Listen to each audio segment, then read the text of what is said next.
আসসালামু আলাইকুম। দেখেন এটা কেউ চেনেন কিনা, এটা একটা সবজি। যেমন আমরা লাউ, তারপর হচ্ছে জালি কুমড়, শসা, এগুলো কিন্তু রান্না করে খাই। তো এটা হচ্ছে সেম শসার মতো একটা তরকারি, একটা সবজি, যার নাম হচ্ছে স্যাম্পল। এটা আসলে মানে আসলে অরিজিনাল নাম কি আমি জানি না, তবে বরিশালে এই তরকারিটাকে সবাই, এই সবজিটাকে সবাই স্যাম্পল বলে। তো আমি ওর জন্য এটাকে স্যাম্পল বলতেছি। আমি আসলে এই প্রথমবার দেখতেছি, যেহেতু আমি এর আগে কখনো দেখিও না, এটার নামও শুনি নাই। এটা আসলে আমাদের নিজেদের গাছে হয়েছে। আমি আপনাদেরকে একটু দেখাচ্ছি আমাদের গাছটা।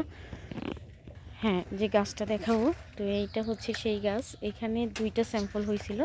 আমি একটু আগে একটা কেটে নিয়েছি এইখান থেকে, এই যে এইখান থেকে কেটে নিয়েছি। তো আরেকটা আছে, এই দুইটাই হয়েছিল একটা গাছের মধ্যে। তো এটা একটু ছোটো, এর জন্য এটা রেখে দিছি। তো এটার নাম নাকি স্যাম্পল। স্যাম্পল তো এটা একদম শসার মতো, দেখেন একদম শসার বিচির মতোই দেখাইতেছে, এবং এটার স্মেলটাও শসার মতো। তো আমি আজকে এটা হচ্ছে ডাল দিয়ে, মসুর ডাল দিয়ে রান্না করব। যেহেতু আমরা হচ্ছে যে লাউটাকেও ডাল দিয়ে রান্না করলে সেই মানে টেস্ট হয় আর কি। তো আজকে আমি এটা প্রথমবার রান্না করতেছি, যার জন্য এটা আমি ডাল দিয়ে রান্না করব। তো কারা কারা এরকম সবজি আরও খেয়েছেন, আমি তো এই প্রথমবার।